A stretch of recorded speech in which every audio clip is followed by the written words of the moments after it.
Modomo, meu querido e minha querida Kohai, sejam muito bem-vindos para mais um vídeo de Black Clover, episódio de número 91, mais conhecido como um episódio fantástico. Sim, eu não estou sendo exagerado, por conta que eu gostei da parte principal que foi protagonizada pela Anegorion-sama. Sério, tipo, ela foi o exemplo de apelação. Eu poderia dizer que dos Capitães Mágicos, ela é a mais poderosa.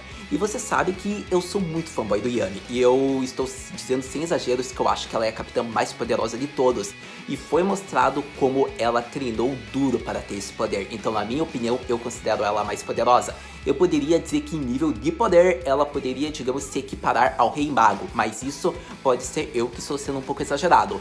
Para todo caso, eu vou falar o que eu achei do episódio, o que eu gostei, como é que ele foi, por conta que ele teve coisas legais além dela, tipo, foi muito focado até na relação dos Fuegoleon e Kyodai, porque teve uma parte focada no antigo capitão que eu já vou falar logo no começo do vídeo, e a gente ainda teve uma parte que talvez tenha passado despercebido, mas é legal da ending. Sim, novamente eu vou ressaltar a ending, porque teve uma cena que talvez não tenha sido colocado no episódio passado na ending, e dessa vez eles colocaram, que envolve o protagonista. Então eu vou falar sobre isso também, e eu vou falar o que eu mais destaco, o que eu mais gostei das cenas desse episódio. Então, para todo caso, me diz aí nos comentários o que você achou, caso você tenha gostado do episódio. Compartilhe o vídeo, dê like, que isso vai ajudar bastante o canal, vai fortalecer muito e eu vou ficar muito contente.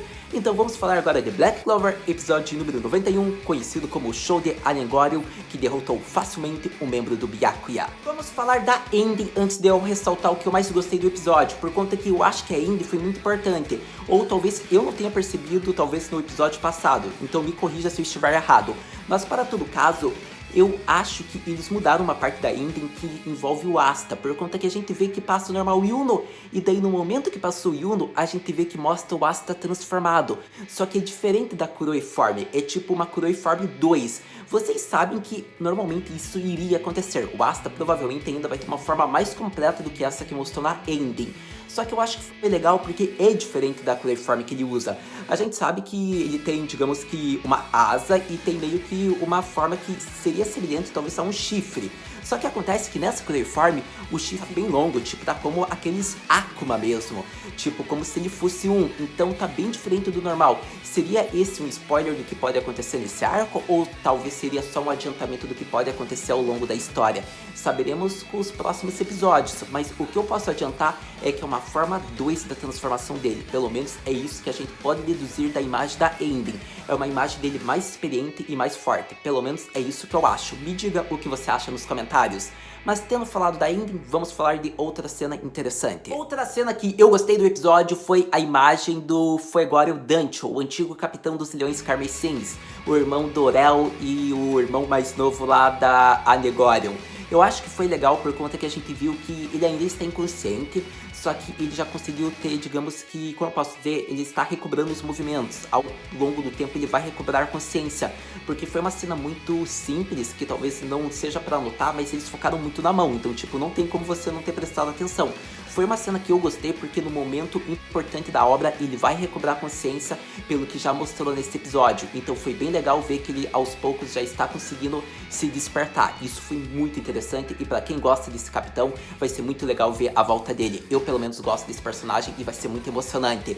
Então, tendo falado dessa cena, agora vamos falar do principal da luta do episódio, que foi Anegorion vs Raya. Mas vamos falar agora da luta, que foi a parte mais importante, foi a parte principal do episódio. Eu gostei muito de ver que o Raya, ele, digamos que tem o poder de copiar, tipo, algo. Tipo, que nem na maioria dos animes, a gente conhece um personagem que tem o poder de copiar.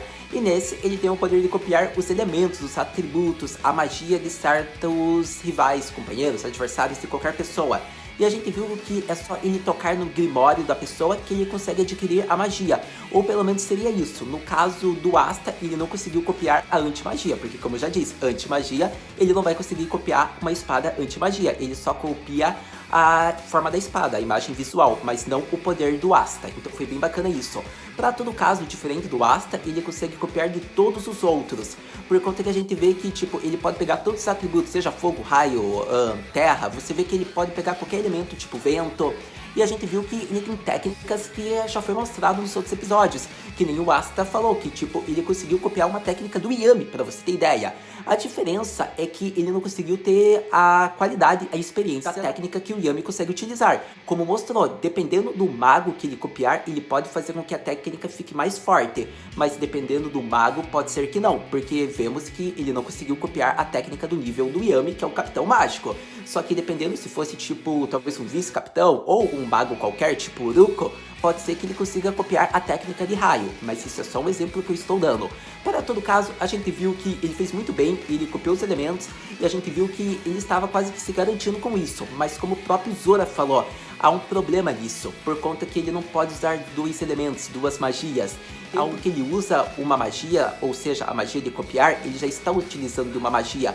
Então ele não pode usar dois elementos, como por exemplo, água e vento. Ele tem que usar um e depois, se ele quiser usar outra magia, ele tem que parar aquela. Foi algo interessante, porque assim ele não conseguiria derrotar, digamos que a Negorium Sama, porque ela está em um nível apelão, como a gente viu no episódio. E se ele quisesse, talvez só com um monte de magias. Mas como vimos, ele não foi páreo, mas o próprio Zoro admitiu que dependendo do mago, ele teria dificuldades e o Byakuya poderia ter ganho. Então, dependendo da pessoa que o Dai enfrentasse, ele poderia derrotar, mas não a Negorium. Mas ressaltando a luta, ela foi animada, eu acho que foi uma luta bem animada na verdade. Eu sei que posso estar sendo exagerado, mas Black Clover anda animando muito bem as lutas. Essa luta em particular, eu gostei da forma da animação que foi feita. Você ama animes de esporte, em especial Kuroko no basquete? É claro que você sabe o que é Zona. E se você vê Black Clover, meu querido jovem, você viu que eles adquiriram o termo Zona de Mana, isso mesmo. E foi assim que conhecemos a super apelão técnica da Fuegorium Dancho, da Anegorium Dancho. Porque eu diria que foi muito bacana, eu acho que foi uma coisa bem legal que o mangaka, que a obra colocou, por conta que vemos que ela superou, digamos que, a pele de mana, que foi aquilo que foi mostrado no treinamento de lava. Então, como ela treinou na selva durante 300 dias, ou melhor, ela passa a maior parte do tempo dela lá do que na capital real, ela sempre está treinando. Então, assim, ela adquiriu o controle perfeito, ela superou a pele de mana, atingindo um controle de mana perfeito ao redor dela. E é assim que nasce o termo chamado Zona de Mana. Esse é o termo que a pessoa domina a mana do local e utiliza a seu favor. Ela possui a mana e faz técnicas maiores do que ela já pode fazer. Ou seja, as habilidades da Anegorium se superaram. Ela conseguiu um nível mais poderoso do que ela já utilizava. As técnicas dela ficaram em outro patamar. Então foi assim que a gente viu que ela derrotou Uraya.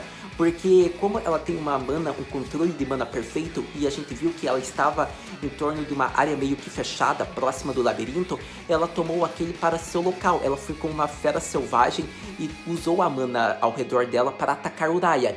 Então vimos que a velocidade, a percepção, reflexos, tudo estava a favor dela. O Uraya podia usar qualquer magia que ele quisesse, mas o campo era a ajuda da Anegorium. E foi assim que ela derrotou ele, por conta que quando se tem um controle perfeito de mana, é tipo impossível você derrotar alguém tão poderoso como ela. Então foi algo legal, porque foi um treinamento duro. Ela já tinha, digamos que, um controle perfeito sobre a mana. Ela já é uma maga perfeita no nível de um capitão mágico, afinal ela é um capitão mágico. Mas eu acho que, tipo, como foi mostrado, essa explicação foi muito bacana, porque não foi só ela que atingiu esse nível, tipo, perfeito de mana. A gente viu que o Yuno também já atingiu isso. Foi mostrado ali no final do episódio, quando a Mimosa falou que para ele conseguir utilizar a técnica que ele usou no Royal Shiken, ele se fundiu com a fada, mas ele teve que ter um controle perfeito sobre a mana do corpo dele. Então mostra que o Yuno, ele já atingiu o controle de mana ao redor. Então não é só ela, mostra que o Yuno atingiu o nível de um capitão mágico. E isso é incrível, tipo, mostra o quão prodígio, talentoso e esforçado o Yuno se tornou. Porque, tipo, ele já era poderoso, mas ele treinou para atingir esse nível, que nem foi com a Anegorium. Então foi legal, porque isso mostra que não é tipo só ter talento, você tem que se esforçar, você tem que aprender a controlar primeiro a mana do seu corpo e depois ter contato com a mana ao seu redor, para daí você atingir esse nível, aí derrotar e enfrentar o adversário com técnicas mais poderosas. Então, sério, foi muito bacana. Mostra que, tipo, qualquer mago que treinar o controle perfeito e treinar duro mesmo, tipo, treinar que nem o Asta, que nem o Yuno, pode atingir. Imagine se a Noeri atinge o controle perfeito da pele de mana. Ela já está a um passo de atingir daí a zona de mana. E assim, ela pode ficar muito mais poderosa do que ela já é. E a gente sabe que no mangá ela vai ficar poderosa. Então, sério, eu acho que a Noelle é uma das candidatas que pode chegar no nível do Yuno e da Anegório. Como a Anegório mesmo já falou, ela já reconheceu a força da Noelle. Então eu diria que dos touros negros, a Noelle é que está mais próxima de atingir esse nível. Então eu gostei, queria ressaltar isso no vídeo, essa explicação, por conta que eu gostei disso. Eu gostei de ver que, tipo, se você treinar duro, você atinge o controle perfeito e você pode melhorar suas técnicas num nível maior. Então foi bem legal, porque foi assim que a Anegório derrotou Raya. Mas agora vamos falar de outras coisas do episódio. Você deve estar pensando, caraca, Haru, tudo bem, sim, você falou sobre o controle de mana, mas como é que foi a derrota lá do Raya para a Anegório? Então, meio que já foi explicado, por conta que se eu expliquei, tipo, sobre o controle perfeito que ela já teve, eu disse que as habilidades dela ficaram em outro nível. Então a luta foi facilmente, porque toda a técnica que o Raya usasse, que era uma magia copiada de algum mago que ele já enfrentou, ela conseguiu superar. E ela superou com a velocidade dela, ela superou com o próprio punho de fogo dela, então ela só utilizou as técnicas dela em um nível maior e assim ela derrotou ele. Foi uma luta bem fácil, eu acho que nem tem muito o que descrever dessa luta, porque quem viu o episódio entendeu. Então foi bem legal de ter visto isso. O que eu posso ressaltar foi o encontro deles, por conta que a gente viu que ele acabou copiando a forma do Asta. E daí vimos que ela utiliza uma magia de fogo em ambos, e o Asta usa a espada anti-magia dele e se salva. E ele fala, como é que você acerta isso em mim? Você queria me matar? E ela só fala, eu não ia escolher pessoas que morreriam com isso para serem membros desse esquadrão. Tipo, foi uma frase apelona elogiando o Asta. E daí vemos que daí mostrou daí quem era o falso, que daí era o Raya, que ele tinha copiado o Asta, e daí que ele não tinha o poder anti-magia, não tinha como ele copiar. Daí, a cena que dá pra ressaltar da luta foi a cena que eu mais gostei, então essa eu vou falar, que foi a cena que ele fingiu utilizar o poder da anti-magia, e tipo, a gente não sabia, caraca, ele tem mesmo o poder ou ele não tem?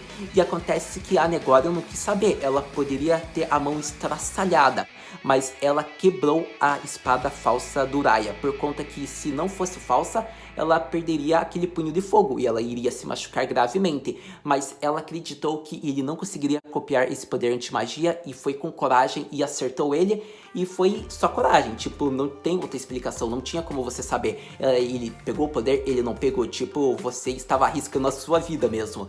Então foi bacana de ter visto essa cena, porque ela não teve medo e quebrou a espada, e assim ela derrotou o Raya, como a gente viu, porque daí ela utilizou meio que Kaigebushins, tipo, foi milhões de socos de fogo, e daí assim, pelo que mostra, ele estava sendo derrotado. A gente só vai saber o resultado mesmo no próximo episódio. Mas agora vamos falar de outras cenas de destaque do episódio. O que eu posso destacar do episódio foi a cena do irmão da Mimosa, porque foi a única cena que sobrou do episódio, que a gente viu que ele cortou o cabelo para ficar mais lindo, e tipo, eu mal tinha notado que ele tinha cortado o cabelo. Me diz aí, você tinha notado isso? Porque eu realmente não tinha notado muito, tipo, eu não tinha percebido muito esse personagem. Então a gente viu que ele cortou o cabelo para ficar mais bonito, a magia dele ficar mais poderosa, e daí foi nesse momento que mostrou um pouco da Noelle e lá do outro membro que havia sido eliminado pela equipe dela. Só que como o cara falou, como é que você fala isso depois de eu ter mostrado minha magia incrível e eu fui derrotado pelo Yuno, não pela tua equipe? E daí ela falou, dá na mesma, ele tá na minha equipe. Então foi muito engraçado isso. E mostra que vários competidores estão nesse esquadrão mágico. Mas foi só uma cena pra focar mais nos personagens que estão lutando em outros andares. Digamos que desse labirinto, dessa dungeon, como você preferir chamar esse local, a base dos Byakuya.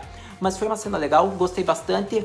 E agora dá pra falar da cena final do episódio, que foi a cena do Yuno e da Mimosa, junto do Megane e do outro membro da equipe deles, chegando próximo de um novo local, onde eles estavam escutando um oto, um som tipo que fosse uma batida, tipo uma palpitação. E lá dentro há um mago, e quem seria esse mago? Seria mais um membro do Byakuya? Bom, a gente saberemos disso no próximo episódio, não é mesmo? Pra todo caso, gostei desse episódio, foi muito legal, mostrou mais uma vez o rancor deles que eles têm com os humanos, que os humanos meio que se apoderaram da magia que eles tinham e usaram isso contra eles, fazendo com que a raça sofresse muito ou até morresse. Foi isso que a gente pode deduzir do episódio e pelo que já foi mostrado na obra. Então mostra que o Raya tem um rancor enorme e que, diferente dele ser gentil, ele quer matar os humanos. Não é como o Riff falou que ele é gentil, é porque ele tem um rancor e um ódio extremo contra os humanos, que até mataram essa pessoa que era gentil como o Riff. Então foi bem bacana isso que mostrou. E agora é esperar o próximo episódio. Eu já falei. Então era isso, meu querido e minha querida Kohai, que eu tinha pra falar sobre o episódio de número 91 de Black Clover. Foi um episódio que eu particularmente gostei bastante. Acho que foi um episódio que focou em uma personagem muito bacana, muito interessante, que tem uma carisma. Então eu achei bem legal ter visto mais da Anne Glorion enfrentando um dos membros do Byakuya, um dos sobreviventes. Foi uma luta bem animada. Achei bem de destaque esse episódio, como essa luta eu acho que entra já pra uma das melhores lutas de Black Clover. Para todo caso, eu gostei, falei o que eu achei do episódio. Quero que você me diga nos comentários o que você achou também. Compartilhe o vídeo caso você tenha gostado, se inscreva no canal. E agora vamos falar sobre a prévia, porque sério, a prévia deu spoiler danado. Então eu já recomendo que se você não quer tomar nenhum tipo de spoiler, eu acho que você já viu bem o vídeo. Então se você quiser ver e tomar um spoiler por conta sua, assuma o risco. Porque é tipo só uma revelação sobre o que vai acontecer no próximo episódio.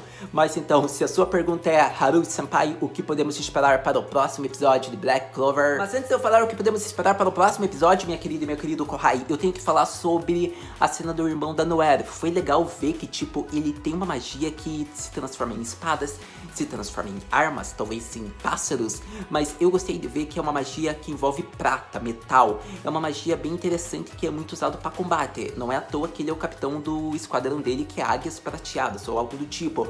Mas eu gostei da cena porque vimos mais um pouco dele em combate, em destaque, que é um personagem que vai ser interessante nesse arco. Por isso eu já queria destacar ele nesse episódio. Mas agora vamos falar do que podemos esperar para o próximo episódio.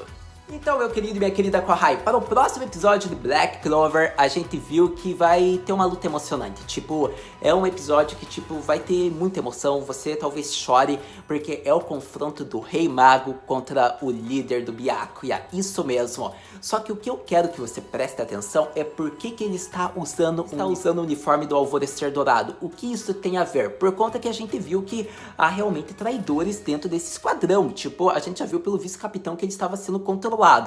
Então, para o vice-capitão ser controlado, não seria também o capitão a ser controlado pelo Byakuya? Bom, isso a gente vai saber no próximo episódio. Mas se você prestou atenção nos vídeos de Black Clover que eu já falei, para você prestar atenção em tudo do episódio, eu acho que você já deduz o que aconteceu e quem é o grande inimigo aí, quem é o grande cavaleiro mágico que está sendo controlado pelo Byakuya. Para todo caso, próximo episódio, Rei Mago versus o Riff, que vai ser um dos melhores episódios, vai ser um dos episódios talvez mais emocionantes da obra. Mas assistindo o próximo episódio, a gente conversa. Muito obrigado por ter visto esse vídeo até agora. A gente se vê no próximo vídeo, de Black Clover Mata Net.